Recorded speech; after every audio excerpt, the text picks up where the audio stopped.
The weather was kicking up when we boarded our tender for the short ride into Bar Harbor, Maine. I don't know if this was one of those nor'easters, but our day started out like so many do for the local lobstermen. Lobstering is a way of life here, so we joined up with Captain John for an educational excursion on his lobster boat, Lulu.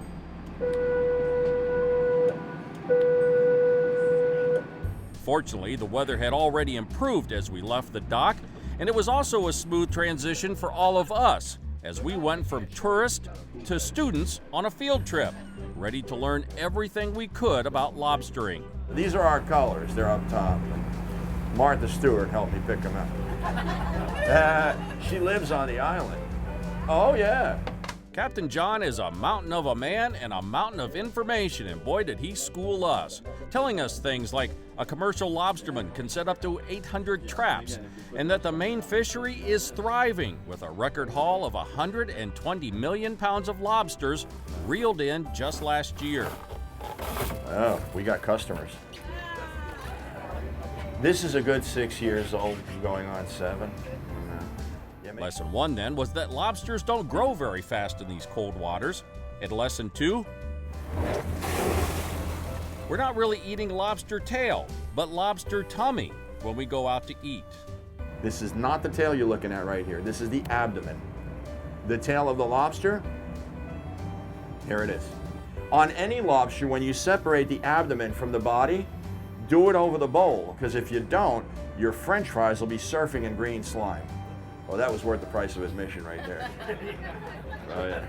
Captain John is a chef by trade, comedian by nature, and a lobsterman by choice, and he loves sharing his knowledge of the lobster.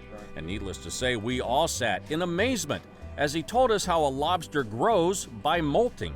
The carapace will either pop up like the top of a convertible, or it'll split open down the seam, and the lobster will begin to wiggle its way out of the old shell. The old shell left behind, that's what it looks like. Some other fun facts spilling out from Captain John. The bigger of the two claws is the crusher, and it will crush a man's bone if he's not careful. But putting the rubber band on the claws isn't just for safety. They're cannibals. They eat each other. So the answer, do they mate for life? No. No. This lobster gets one of its claws loose. As small as it is, it'll eat a 4.5 pounder with claws the size of my hand. And if you left it in the tank long enough, eventually it'll clean the tank out. It's another reason you have to check your traps often, because if you don't, eventually they'll begin to cannibalize each other right in the traps. But of all the things we eagerly learned about the lobster, by far the most fascinating was the discovery of a pregnant female in one of the traps. 3,000 to 6,000 eggs covering her entire abdomen. And she'll carry these eggs for 9 to 10 months. She actually excretes a sticky substance that she'll use to glue the eggs to the base of the swimmerets.